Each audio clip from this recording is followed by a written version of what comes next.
C'est avec plaisir que l'on va retrouver Florence Demopou, coordinatrice générale Financement Participatif France. Florence, bonjour, bienvenue sur Euro Radio.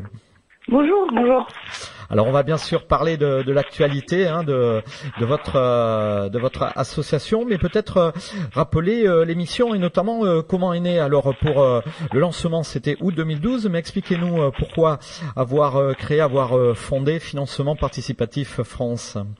Oui, alors en effet, l'association a été lancée en août 2012 de manière officielle.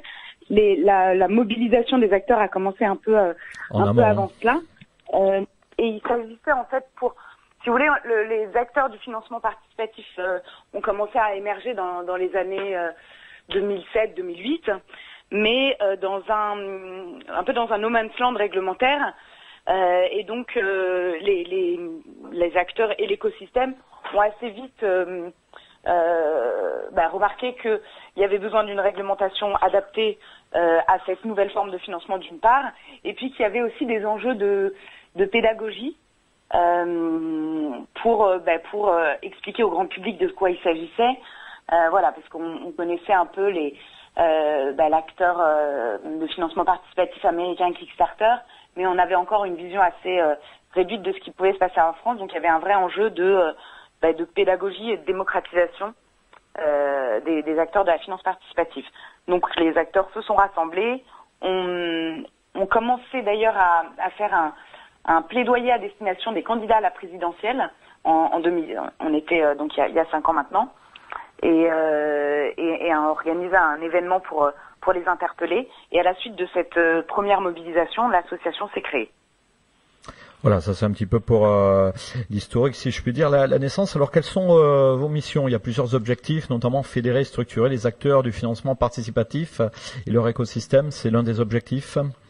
Oui, tout à fait. Il y a une première mission qui est en effet une mission de fédération pour porter la voix des acteurs du financement participatif auprès des pouvoirs publics, auprès des régulateurs, et donc mener des actions de plaidoyer pour faire avancer le développement de la finance participative en France et permettre de démocratiser cet outil de financement et de le rendre accessible au grand public. Donc c'est une des missions phares de l'association, évidemment, de mener des actions de lobbying. Par ailleurs, on a aussi une mission de déontologie et bonne pratique, qui est finalement la mission un peu constitutive de l'association, puisque la première action a été de rédiger un code de déontologie. Donc à défaut d'avoir une réglementation adaptée, en fait les plateformes se sont un peu autorégulées avec la mise en place de ce code de déontologie qui existe toujours, qui a été actualisé et qui est signé par l'ensemble des membres plateformes de l'association. Et la troisième mission, c'est une mission de promotion et de pédagogie auprès du grand public, avec l'organisation d'événements, avec la publication d'un baromètre du crowdfunding, avec tout un tas d'initiatives qui permettent de faire connaître cet outil de financement. Voilà, des infos que l'on retrouve sur votre site. Alors, quelques chiffres qui ont peut-être et certainement évolué. Pas moins de 150 membres, 70 plateformes. Donc, ça peut être exponentiel, ça peut augmenter. On peut vous rejoindre. On rappelle, vous êtes structuré en association, Financement Participatif France. Oui, on est une association professionnelle. On peut tout à fait nous rejoindre. En fait, on est constitué en 2 collèges. Le collège des plateformes, qui rassemble 70 plateformes de financement participatif françaises, que ce soit des plateformes qui proposent du don, du prêt ou de l'investissement, parce que on y reviendra sans doute, mais le financement participatif, c'est un vaste univers et ça permet de financer tout type de projet et de tout type de manière, donc que ce soit en don, en prêt ou en investissement.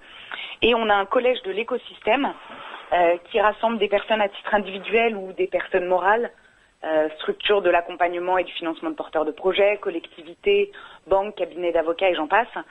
Et donc l'objectif, c'est justement de travailler ensemble, de concert avec les acteurs existants dans l'écosystème pour faire avancer le sujet et le développement du financement participatif. Et donc ce collège de l'écosystème rassemble 80 membres aujourd'hui. Voilà, ça évolue bien sûr. Alors don avec ou sans contrepartie, pré-rémunéré ou sans intérêt, voilà, c'est en fonction peut-être de la structure ou de l'objet justement de sa demande sur le financement, parce qu'on a l'impression que c'est bien démocratisé, hein, beaucoup d'acteurs, notamment je vois des groupes de musique, des associations. Donc qu'est-ce que vous pouvez nous dire tout ça? C'est vraiment un bel outil, hein, Thierry nous le rappelait, de mobilisation citoyenne, hein, le financement participatif. C'est un très bel outil de mobilisation citoyenne. C'est d'autant plus un sujet de mobilisation citoyenne que le financement participatif s'ouvre aussi aux collectivités territoriales. Oui, tout le monde peut faire appel au financement. Un enjeu de participation en fait de leurs habitants dans les projets de la collectivité. Mais c'est vrai qu'on est sur un financement qui revêt vraiment beaucoup de différences. Le principe du financement participatif, c'est de donner accès au grand public pour financer un projet qu'il a choisi, qu'il a identifié et dans lequel il souhaite apporter une contribution financière. Mais après, voilà, on peut avoir des projets en don, donc que ce soit avec ou sans contrepartie. Là, les porteurs de projets vont être assez variés, donc il y a beaucoup d'associations évidemment, mais aussi des particuliers, aussi des entreprises ou des entrepreneurs qui sont vraiment au démarrage de leur activité et qui vont vouloir faire un peu un test de marché avant de lancer concrètement leur projet, leur produit ou leur service, pour savoir si justement la foule les suit. Voilà. Après, on aura des plateformes de prêts, soit de prêts rémunérés, soit de prêts sans intérêt. Donc là, on sera plus sur des entreprises TPE, PME qui ont besoin de financement de leur trésorerie de manière assez rapide et donc qui font appel au grand public. Mais là, le prêteur est plus davantage, il est moins dans une démarche philanthrope quand il s'agit de prêts rémunérés, évidemment. Et on a les plateformes d'investissement en capital, notamment, qui là s'adressent à des porteurs de projets qui sont des start-up et qui lèvent plutôt 400 000 euros. Alors sur l'actu, une riche actu, hein, mais est-ce qu'on pourrait dire deux mots? On va parler des séminaires, notamment il y en a un qui se prépare en région Nouvelle-Aquitaine, mais vous avez également obtenu le label financement participatif pour la croissance verte. Donc ça, c'est une belle démarche également, hein. Oui. Il se passe beaucoup de choses dans l'univers du financement participatif. C'est vraiment un univers assez passionnant, et notamment dans le secteur de la transition énergétique. En fait, si vous voulez, au sein de l'association, on travaille en commission de travail sur des thématiques bien identifiées. Et donc, on a notamment une commission transition énergétique qui a travaillé toute l'année dernière à la mise en place de ce label finance participative pour la croissance verte en partenariat avec le ministère. Alors, on attend, à vrai dire, encore la publication du décret au journal officiel. Donc, ce label n'est pas encore lancé. Il devrait être lancé prochainement, mais je pense qu'il y a pas mal de décrets en attente de signature, donc ça prend un peu de temps. Donc aujourd'hui, il n'est pas encore lancé de manière effective, mais on l'espère demain. Et ça permettra en fait de donner une vraie visibilité aux projets qui se financent via le crowdfunding sur les plateformes, parce qu'ils auront ce label financement participatif pour la croissance verte, et ils seront par ailleurs relayés sur le site du ministère. Et donc c'est un signal assez fort par ailleurs du ministère et des pouvoirs publics de manière générale sur ce nouvel outil de financement qui est très participatif et impliquant pour les citoyens.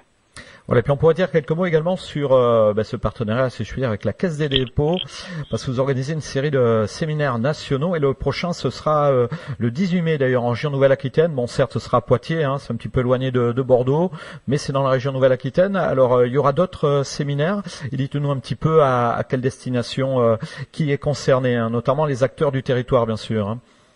Oui, parce que on disait, on commence à... Enfin, vous disiez que le financement participatif commence à être connu. Néanmoins, dans les territoires, il y a quand même beaucoup d'informations à donner. Et donc, l'objectif, c'est de faire des séminaires nationaux, dans le sens où voilà, c'est vraiment des thématiques au niveau national, mais de décentraliser un peu ces séminaires de Paris où il se passe quand même pas mal de choses, et d'aller les organiser dans les régions. Donc, on a identifié 5 thématiques. On espère pouvoir organiser les 5 séminaires sur l'année 2017. ça se prolongera peut-être un peu sur le début de l'année 2018, donc en partenariat avec la Caisse des dépôts.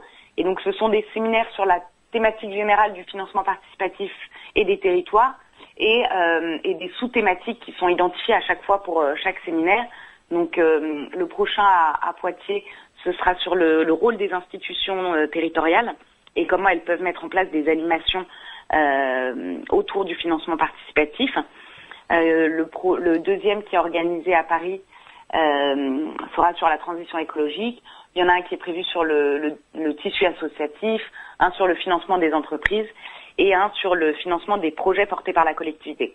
Donc voilà, l'idée c'est de vraiment pouvoir informer les acteurs du territoire, les structures collectivités, structures de l'accompagnement et du financement de porteurs de projets, élus locaux sur cet outil de financement et comment ils peuvent s'en emparer pour redynamiser leur territoire et le rendre plus attractif. Voilà, puis toutes les infos, je rappelle, on va se quitter dans quelques instants en rappelant le site internet où on peut avoir bien sûr toutes ces informations. On peut peut-être dire quelques mots également de NIAC, le Groupement national des initiatives et des acteurs citoyens. Alors comment vous avez connu et rejoint justement NIAC? Alors j'ai été contactée par Denis Sabardine du coup qui s'occupe du réseau NIAC, qui m'a conviée à une manifestation. J'ai trouvé l'initiative. Alors je suis une récente adhérente, donc j'ai pas encore un gros historique de participation dans NIAC, mais j'ai trouvé que le principe était vraiment intéressant de fédérer en fait les énergies positives des uns et des autres pour faire avancer les sujets qui nous tiennent à cœur. Donc c'est vraiment un réseau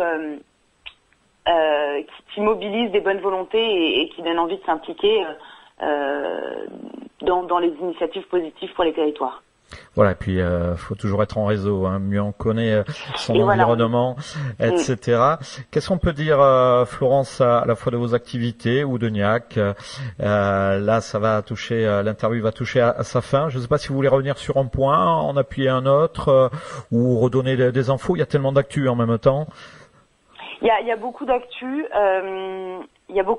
Nous on est vraiment un peu sur tous les fronts, sur la réglementation, il y a vraiment pas mal de sujets qui touchent le financement participatif et c'est vraiment un secteur qui a été beaucoup promu par le gouvernement, mais qu'il faut défendre parce qu'on avait des problématiques de financement des projets dans les territoires. Donc moi je serais ravie de pouvoir informer quiconque souhaite plus d'informations sur le sujet. On est sur un outil de financement dont les volumes de collecte doublent quasiment chaque année. Donc là, il y a un peu un ralentissement, ce qui est normal. On atteint une certaine maturité, une certaine professionnalisation aussi des acteurs. C'est l'un des enjeux aussi du secteur, d'être un outil crédible et qui permette la confiance. Donc voilà, moi je reste. C'est un secteur passionnant et donc j'invite quiconque à regarder de plus près s'il ne connaît pas déjà l'univers du financement participatif.